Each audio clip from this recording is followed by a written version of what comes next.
100% పెంచింది. నీతితో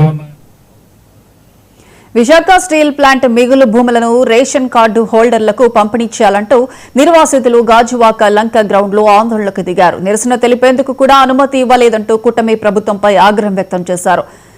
steel plant కోసం ఆమరణ నిరాహార దీక్ష చేసిన నాయకుడు కనిపించకుండా తిరుగుతున్నాడని ఆరోపించారు. యాజమాన్య మొండి వైఖరి నశించాలి, విశాఖ ఉక్కు నిర్వాసితుల హక్కులు కాపాడాలంటూ నినాదాలు చేశారు. స్థానిక ఎమ్మెల్యే, ఎంపీలు వెంటనే స్పందించాలని నిర్వాసిత నాయకులు భాస్కర్, వంశీ, అప్పారావు సహా పలువురు మహిళలు డిమాండ్ చేశారు.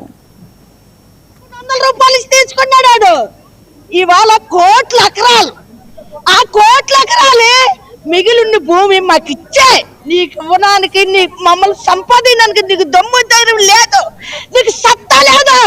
ఆ మిగిలిన భూమి మాకు ఇచ్చే, మేము అందులోని పంట పండించుకొని మేమే బతుకుతాం. మాకు మా ఇరుత అయ్యది, మా ఇరుత బాబు, అదే మా ఇరుతని ఇచ్చేస్తాం బాబు.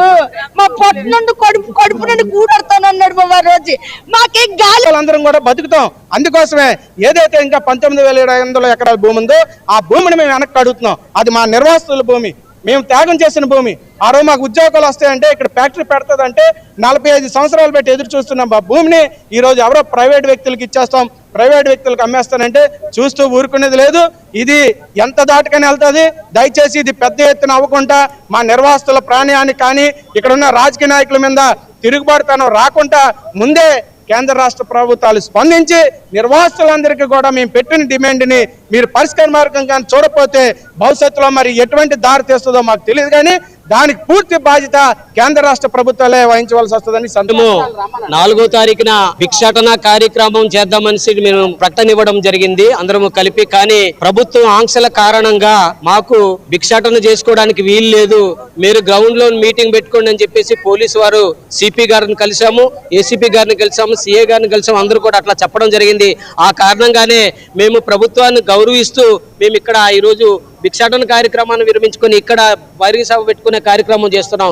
అయితే మేము ప్రభుత్వాన్ని ఒకటి అడుగుతున్నాం, మీరు పెట్టిన ఆంక్షలను, మీరు పెట్టిన రూల్స్ని మేము అమలు చేస్తున్నప్పుడు మీరు రాజ్యాంగంలో ఉన్నటువంటి ప్రజలకున్న జీవించే హక్కుని ఎందుకు అమలు చేయరని చెప్పేసి కేంద్ర రాష్ట్ర ప్రభుత్వాలను మేము అడుగుతున్నాం.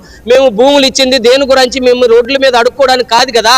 మేము ఆ స్టీల్ ప్లాంట్ లో ఉద్యోగాలు చేసుకొని మా పిల్లల్ని, మమ్మల్ని కన్న తల్లిదండ్రులను పెంచుకోవాలని కదా మేము భూములు ఇచ్చింది.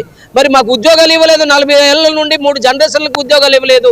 ఇంకా 8,500 కుటుంబాలు రోడ్డు పడి ఉన్నాము. మరి ఇప్పుడేమో ఉన్నటువంటి వాళ్ళని కూడా వీఆర్ఎస్ తీసేస్తున్నారు. 8 సంవత్సరాల నుండి మాకు రిక్రూట్మెంట్ కూడా చేయలేదు. కాంట్రాక్ట్ పనుల నుండి కూడా మన నిర్వాసితులను తొలగించేశారు. ఇక్కడ ఉపాధి లేకుండా మేము ఎట్లా బతకాలి? అందుకనే మా దగ్గర తీసుకున్న భూమి ఖాళీగా ఉంది.